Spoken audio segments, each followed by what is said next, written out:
that you always express keen interest in today's proceedings and ensure that the wealth that we have and the wealth that we can gain can be properly managed. The importance of managing wealth wisely cannot be overstated. Whether you are just starting your career or planning for retirement or looking to optimize your investments, requiring the right knowledge and strategies is critical. Throughout this lecture, we will delve into the principles of आपको पता है हम लोग यहाँ पे क्यों हैं? For the commerce students, commerce and management. Yes or no? That you should have basic understanding about financials. तो आपको knowledge होनी चाहिए how to manage your finances.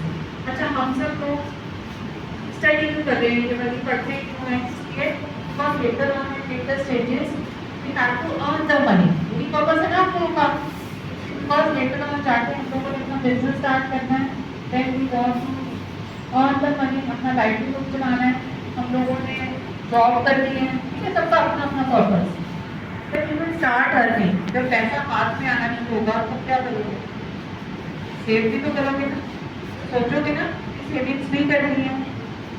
Savings तो हम सबने सीखा ना. घर में सीखा पेरेंट्स कहते हैं बेटा सेविंग करो सीखा ना. yes or no? yes. But now this is the time we need to take the next step. And next step is कौन बताएगा? अब next step क्या है? सेविंग तो कर ली.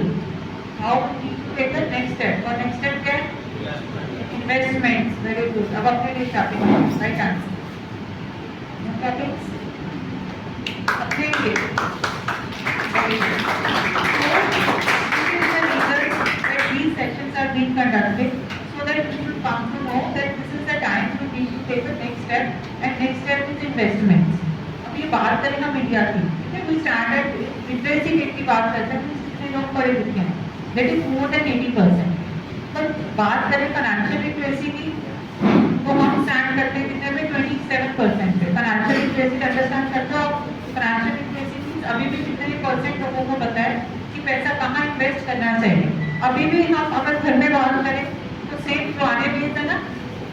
अगर पेरेंट्स आपको बोलते हैं कि वो इन्वेस्टमेंट करते हैं तो कहाँ इन्वेस्टमेंट करते हैं? कहाँ करते हैं बताओ? घर में नॉर्मली इन्वेस्टमेंट कहाँ चलता है? प्लीज एग्री करते हो ना मेरे साथ? पेरेंट्स के बाद अगर थोड़ा पैसे इकट्ठा हुआ तो वो क्या कहते हैं? We should go for FD. ऐसे बैंक में एफडी करवा ली जाए और या एलआईसी की कोई पॉलिसी ले ली जाए या गोल्ड ले लिया जाए या लमसम पैसा तो क्या करेंगे? प्रॉपर्टी ले लेंगे. यही 3-4 सोचे ना आप लोग. कितने सोचते हैं ना इस पैसे को ऐसे करें. बट अभी टाइम चेंज.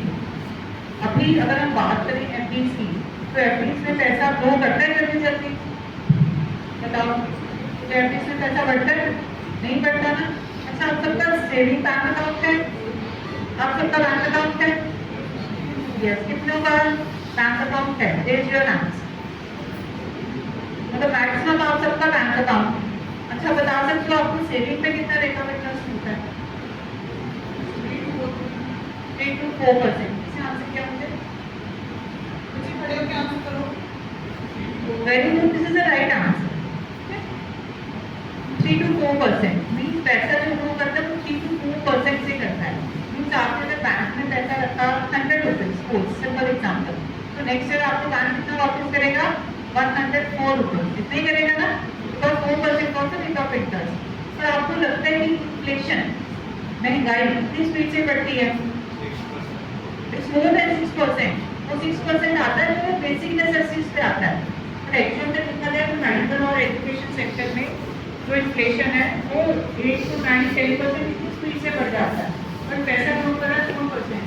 तो लगता है कि अगर सोचना चाहिए कि इन्वेस्टमेंट वहाँ नहीं जाए जहाँ पे पैसा ज़्यादा स्पीड से ग्रो करे. ठीक है, ओनली 10,000. तो उसका एक्चुअली वैल्यू कितना होगा?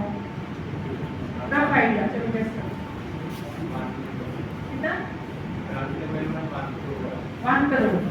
ठीक है, चलो मैंने 1 करोड़ बताया. अब इससे थोड़ा और आगे बढ़ते हैं. 10 करोड़ और बोलना ही है. मैंने मेरे थोड़ा ना आपसे आगे बढ़ो. और 100 में चलते हैं कितना लिटिल बिट लाउडली पेन तक आवाज है 100 तो मैंने आपको बोल दिया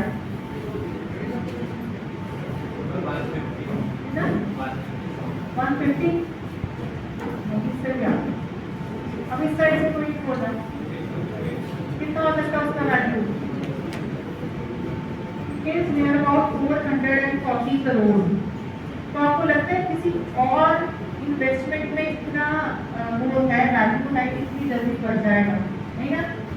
तो ये जो मैजिक है ये सिर्फ स्टॉक मार्केट के पास है बट आप इन्वेस्टमेंट अगर करते हो तो लॉन्गर पीरियड के लिए करो और सोच समझ के करो। होता क्या है ये बता दूँ स्पेशली बॉयज के लिए तो यंग कम है हम लोगों ने थोड़ा सा सीखा थोड़ा सा सुना बाद में जाकर सारा यूट्यूब देख लिया उसमें देखिए कौन से अच्छे शेयर्स हैं उन्होंने जो भी वीडियोस दी जो इन्फ्लुएंसर अपने हर साइड से बताना शुरू करो क्या क्या सोचे anyone raise your hands then answer. कोई नया घर बनाना चाहता है कोई फॉरेन घूमना चाहता है कोई बिजनेस स्टार्ट करना है कितना कितना टाइप करो अब आप सबसे क्या सोचना बताना शुरू करो। हाँ जी प्लीज पार्टिसिपेट बिजनेस करना very good very nice he is the first one to answer it we should clap for it ताकि कर और इस साइड से और बच्चा इस साइड आदमी बोल रहे हैं बिजनेस है ऑलरेडी है करना है वेरी गोल क्लियर है ना। जब आपके गोल क्लियर है तो और कोई में नहीं जाएगा उधर लेके जाएगा तो नहीं पता चलेगा ना गोल कहाँ करना है। सेम लाइन में भी ऐसा है गोल पता होना चाहिए तभी आप उसकी तरफ करना शुरू कर देते हो। चलो इस साइड से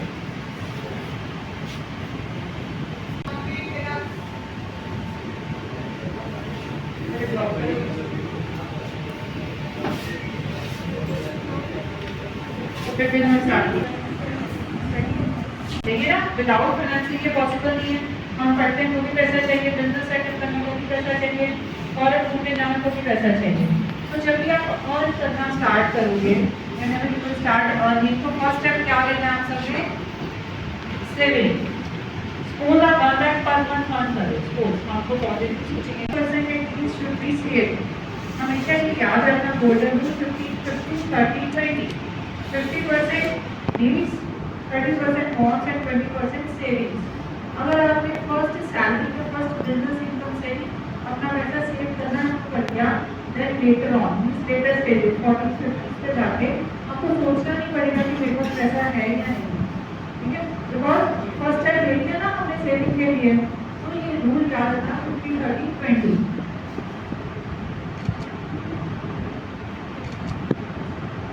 अभी हमने ये डिस्कस कर लिया कि सेविंग सफिशिएंट नहीं है। सेविंग से नेक्स्ट स्टेप हो गया इन्वेस्टमेंट। अभी हम लोग को इन्वेस्टमेंट की जरूरत है। अच्छा ऐसा क्यों है आप एफडीज में देखते हो आपको बोले कितना रेट ऑफ इंटरेस्ट आता है एफडी में यानी कब फाइट हाँ 7-7.5 तो 6-7-8 इसी के बीच में आता है अबाउट सीरियस में थोड़ा ज़्यादा आ जाता है मतलब 6-7-8% 6-7 तो पेटेंट्स बहुत कम है and it is expected and it is observed also that every decade means हर 10 साल में रेट ऑफ इंटरेस्ट में डाउन जा रहे हैं 3% से। अब अगर 6% के आसपास है and it was 9% अर्लियर और आने वाले फ्यूचर में कितने हो जाएंगे 3% then हम 0 पे पहुंच जाएंगे। So we need to take a decision right time this is the right time कि हम लोग other options को फाइंड आउट करें। अच्छा एक सिंपल सा आपको ना मैं रूल बताती हूँ रूल ऑफ 72। जब भी पेरेंट्स एफडीज की बात करते हैं तो आप उनको गाइड कर सकते हो कि आपका पैसा कितनी देर में डबल होगा। रूल ऑफ 72 ऐसे हमने सपोज रेट ऑफ इंटरेस्ट 6% है इसी के आसपास है ना 72 को डिवाइड करो 6 से आंसर क्या आएगा 72/6 इक्वल टू 12। तो 12 साल लग जाएंगे आपके पैसे को डबल होने में। क्या ये राइट डिसीजन है राइट डिसीजन है। आपने 1 लाख बैंक में डाला एफडी की तरफ एफडी करवाई and you are aware that it will take 12 years to double the amount. 12 साल में 2 लाख बनेगा। क्या सही डिसीजन लिया बोलो नहीं लिया ना। सपोज अभी आप मार्केट में भी रेफ्रिजरेटर लेने गए तो बड़े रेफ्रिजरेटर 1 लाख के आते हैं तो आपने 12 साल तक अपनी नीड को पोस्टपोन कर दिया। ठीक है 12 साल बाद पैसे मिलेंगे फिर पैसे दो। अब बैंक में लिया 2 लाख और जब 12 साल बाद फिर से वही डेप्रिसिएटेड उसी तरह का लेने गए तो उसका प्राइस क्या होगा? नहीं होगा ना। वो नेटवर्क 3 लाख 4 लाख कितना हो जाएगा। तो ये क्या है? इन्फ्लेशन है। इन्फ्लेशन ज़्यादा स्पीड से बढ़ गया और पैसा उस स्पीड से ग्रो ही नहीं किया, तो फिर पॉकेट से डालोगे बाकी पैसे, ठीक है ना। अब अंडरस्टैंड किया आपने इन्फ्लेशन को कि महंगाई बहुत ज़्यादा स्पीड से बढ़ रही है तो पैसा हमारा स्पीड से नहीं बढ़ता। सो अदर वेज कौन से हैं वो भी हम डिस्कस करते हैं।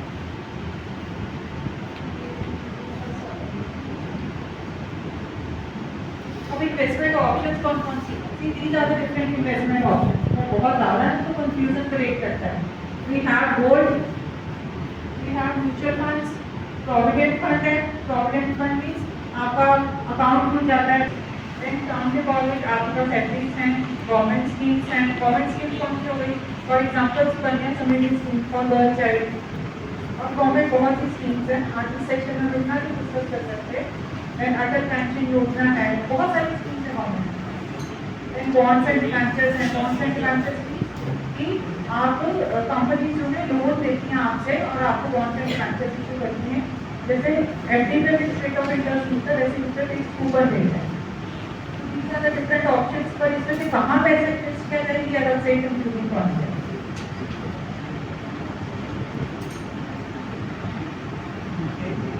These are the different asset classes जहाँ नॉर्मली लोग पैसे इन्वेस्ट करते हैं। फर्स्ट है fixed deposit. Fixed deposit means जो बैंक में आप एफडी करते हो, बैंक में आप आरडी करते हो। आरडी पता है? आरडी सेकंड डिपॉजिट मीन्स आप हर मंथ कुछ इन्वेस्टमेंट करना चाहते हो तो ऑटोमेटिकली आपके बैंक से डेबिट हो जाता है। We have PPF, Public Provident Fund, and we have bonds also. अब इक्विटीज को आगे डिस्कस करते हैं। Equity stocks, shares, shares and commodities.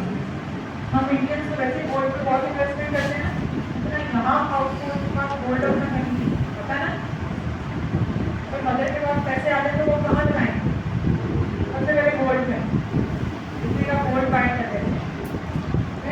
थोड़ा अमाउंट एफडीज में करो, थोड़ा अमाउंट म्यूचुअल फंड में करो, थोड़ा आप अपना स्टॉक्स की से स्टार्ट कर सकते हैं पर मंथ, जैसे 1000 की शेयर ले लिए नेक्स्ट मंथ 2000 की, इस तरह से। तो हमेशा अलग अलग डाइवर्सिफिकेशन करके इन्वेस्टमेंट होना चाहिए, एक जगह इन्वेस्टमेंट कभी नहीं करना।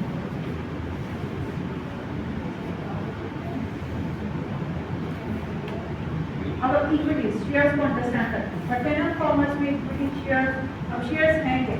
Shares means you are the part owner of the company. किसी भी कंपनी का जब हम शेयर लेते हैं तो शेयर क्या हिस्सेदारी है ना, शेयर तो हिस्सेदारी है, means we are the part owner of the company. तो अगर आपका डीमैट अकाउंट है किसी का डीमैट अकाउंट